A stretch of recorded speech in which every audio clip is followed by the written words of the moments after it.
had a seat to history last night, my friends, as we welcome you inside our New York studios. This is Brian Windhorst. We got some NBA champs over here. Danny Green, Kendrick Perkins. I'm Malika Andrews. Fellas, what a treat that we got last night to start the Eastern Conference Finals. Karl Anthony Towns, I was with him in the locker room, and he said, you know how you should start the show tomorrow? And I said, what? And he said, you should ask, what's the better start to the conference finals, the West or the East? And he said, I know everyone's going to say the West. But like the East, they put up a little bit of a rock fight in this one. Producer Cat. It was fun. Cat. It's not. It was fun. It's not OKC. I mean, we got Webby. We got the Knicks. We got the Garden. Right, exactly. And the Knicks, they trailed by 22 with 7 minutes to go. Keep in mind, teams were 0-663 when trailing by 20 in the final 7 minutes of the fourth quarter of a playoff game. So, who are you going to call? Jalen Brunson, Brian. High up the glass. He just went after those yellow shoes over and over. A few possessions later. Green to me, though. Once again, uses the window. All of a sudden, the Garden comes alive. The Knicks within 8 here. And then Brunson, again, you're going to sense a theme. Garden by Harden. I mean, that's just good shooting. Like that, you can put some of it on James, but some of it was just Captain Clutch doing his thing. And Captain Clutch knows how to get the arena fired up. Let's just check in on the fan cam here. You know who else was loving it? Of course, outside, but Patrick Ewing. And so was a friend of the show, Ahmad Shumpert. This man gets good seats. Like he was ready to check in. Ben Stiller, Tracy Morgan, Timothy Chalamet as well. Chalamet. Mike Cale Bridges going to work. This was tough. This was greatly defended, too. That's over a former defensive player of the To year. show you great offense beat good defense any day. A few possessions later, Oh, my God. Brunson kicks it out to the corner. Now he's hot. Knicks rattle another one down. And then there was the doink. Yeah. Brunson, Great minutes from this guy. the double team drums. Kicks it out to the corner for Landry Shamet. Shamet was in the game for Josh Hart, by the way, and that's the doink. Gets it to go down. Shamet, what did you see on that one?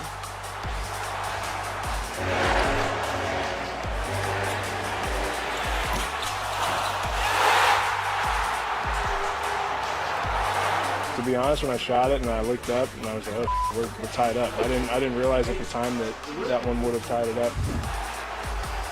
He saw the Garden going crazy. James Harden, though, and the Cavaliers, they had an answer here. Well, at least they finally went after Brunson. He had 5 fouls. They didn't do that for possession after possession, but it was a good shot. Final seconds here. The New York Knicks, they need one to tie 3. You know what they say, Malika? Right back ain't cheating. Right back ain't cheating. And so we're all tied up at 101. Final chance here for the Cavaliers. The ball in James Harden's hand. Gives it up there. It's a good look. Mike Green got down half a bang. Couldn't quite get it to go. And so to overtime we go. By the way, no timeouts called for the Cavaliers after 3:30 in regulation. So let's go to overtime. It was Brunson versus those yellow shoes once again. Have his dance again. Still dancing. Certainly was. And then this is capping it off here for New York. Brunson tosses it to Shamet. Dagger. The Knicks complete one of the most improbable, historic comebacks that we've seen in the world's most famous arena and get the win in Game 1. By the way, this was Brunson's 16th 35-point playoff game with the Knicks. That is 7 more than any other player in team history. And think about all the illustrious players that have played in a Knicks uniform. That's after he outscored the Cavaliers by 6 on his own during that 44-11 run. Yes, 44-11 run to end the game. Let's take a listen to the hero, Brunson, after this performance. Most importantly, sticking together. No matter how that game finished, habits translate, and so they translate to the next game. So just finishing the game strong, regardless of whatever's going on, making sure we're having the right habit. We'll be in the next game. We're doing what we were doing. Like we have to try to figure out different ways to guard Harden and Mitchell. They got to figure out different ways to guard Jalen. But there's no secret we were attacking Harden. I mean, he made some tough ones. But obviously we all know he's a great one-on-one player, and I think anybody on the island, it's going to be difficult. So we got to do a better job of making sure he sees bodies. Listen, he's been one of our best defenders in these playoffs. I trust him. Smart, great hands. Didn't think about that. That was Kenny Atkinson being asked about the defense of James Harden, saying that he is one of our best defenders. But Mike Brown said that they were hunting James Harden. And I know we can talk a lot about the Cavaliers here. Let's try to start on the Knicks side of things, how this was won here, Brian. So this is the 4th time in the last 2 years that the Knicks have been down by 20 or more in a playoff game, and they've won. Right. Remember last year they did it in games 1 and 2 against the Celtics? Number 11 has done most of the work. So when you get him in a situation where he's hot like that, I'm going to tell you, I don't care what the score is, he believes he can do it. The team believes he can do it. And going forward, whether it is the Cavaliers or it is the Thunder or it is the Spurs, you may want to be a little bit quicker on an adjustment when that gentleman gets going. Big body Brunson. You know, he got his invitation last night. Where from to? the upper room. Oh, okay. From Steph Curry and Isaiah Thomas. He got his invitation. Now, it's on him whether or not he's going to RSVP. And the only way he could do that is by continuing to do what he do and win games and lead this team to win the championship. But I want y'all to understand something right now. This man is on the verge, and has the opportunity to become the greatest Knick ever and change the narrative and enter a room that only a few people are sitting at, a dinner table with Isaiah Thomas and Steph Curry, because the narrative has been what? You can't win with a small guard leading the charge.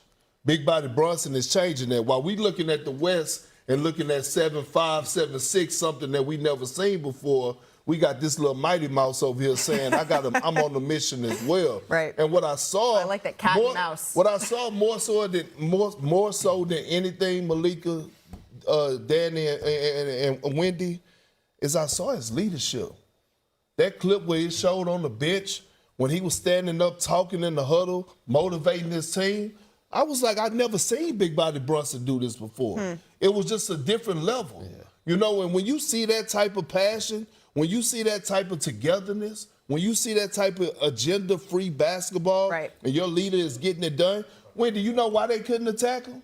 Because he was doing an outstanding job of sliding his feet and playing defense. That's why they couldn't attack him. Right, but it seems like, it's really hard to talk about this without talking about the mistakes that the Cleveland Cavaliers made. But if you're bringing up the mouse, then we got to also talk about the cat. Yes. Because Karl Anthony Towns, we talked about him being a catalyst for this team. Sure. Yes, I mean, and last night, it was struggles for most of the time for their whole group. It wasn't just Cat, and that's why they went to the Brunson offense towards the end. Is that rest versus rut? They just came out. It was definitely rusty. I expected a quarter or two, but 3 quarters, I'm like, this is just a bad game. Sure. I don't think they're going to get through it.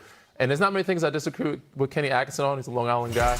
But James Harden being one of your better defenders, I don't agree here. But to James' defense, these are tough shots. Like, I don't think it mattered who was guarding him. That was not good. That was not tough. That one, no. But there's a couple of them, the high off the glass. This one danced like, whoever was there in front of him, I think he was still making these baskets. But he got hot because James, he was letting him get to the paint. But once he got hot, there's nobody stopping Jalen Brunson from getting these baskets. As you see, this one-on-one, little step back here. That one right there is a tough one. And they also had one off the high of the glass. So even though James is known as a defender you want to attack, he played decent defense for some of the Brunson parts. shot 7 of 8 against James Harden in the 4th quarter and overtime of this game. Perk, what's the face?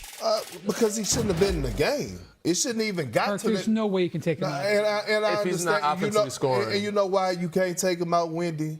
Because you did what you do best. And you reported a few days ago that guess what? It's a verbal commitment there for as a contract extension in the near future. And you and I both know that sometimes things come from the top. Yeah. Because ain't no way in hell, Kenny Atkinson didn't believe his own comments post-game. James Harden is your best defender? What? You're talking about Evan Mobley, Jared Allen. He said one of their best. He lied. And the truth wasn't nowhere near. And my thing is at some point, we're looking at James Harden. You know what I said last night? Different series, same story.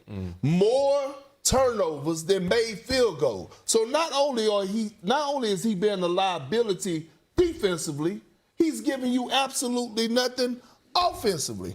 And Wendy, I want you to highlight, because I like you. I love you a lot. That play where he gave up that 3 in that corner to Mikal Bridges when the Knicks cut it to 3, I think it was about 1 minute and 16 seconds.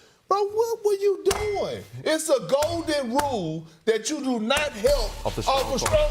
Thank you, Dan. I know you guys play with Hall of Famers. You know you are not pulling a Hall of Famer out of a game in game one. What is he doing? I understand. What is he doing? Okay, look, here's what you got to do. You got to call timeout Yes. with 6 minutes left, and you got to take him out of that spot. So you Kenny got to figure out different Atkinson coverage. had 4 timeouts. At the only 3:30, other thing he I calls, disagree with. Right, so at 3:30 he calls a timeout. It leads to an Evan Mobley 3 out of that timeout. That's the last timeout he How many called. left out of the game? So he had with? 2, right? Because you use it or lose it timeouts after that. So 2 remaining. So he had one for dinner, a side of timeouts for dinner. Honestly, though, it doesn't really matter how many timeouts you got left. When your coverage is busted and you can't get anything offensively, you call timeout and you change your defensive coverage and you draw up an ATO. This is baseline stuff. I don't want to be the bad guy here. This is baseline stuff. Yes, and we can talk about Kenny. We can talk about James. A lot of this is leadership, and I also look at Don. Like, you're a guy that they look to lead this team.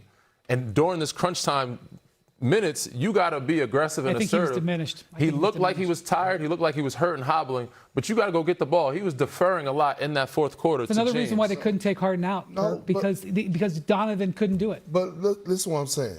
They were up 22 points in the fourth quarter. Even if they're struggling offensively, you still should be able to get stops. At some point, it got to come from here. When you think about it, I always bring up Eddie House, and he gonna call me when he see this, but he's my guy. Eddie House was known as a shooter. He's a dog. But when we won a championship, we challenged Eddie House to be a better defender, and he did that. You can't tell me that's championship level defense. And what I'm saying is, at least burn one of those timeouts, Kenny. You don't even have to draw up nothing that's going to change your defense. How about getting on their ass and giving them some type of motivation? The Game 7, the way that because I asked Kenny Atkinson about it after the game, and the way that I phrased it is earlier in his post-game press conference, he mentioned maybe a bit of fatigue setting in.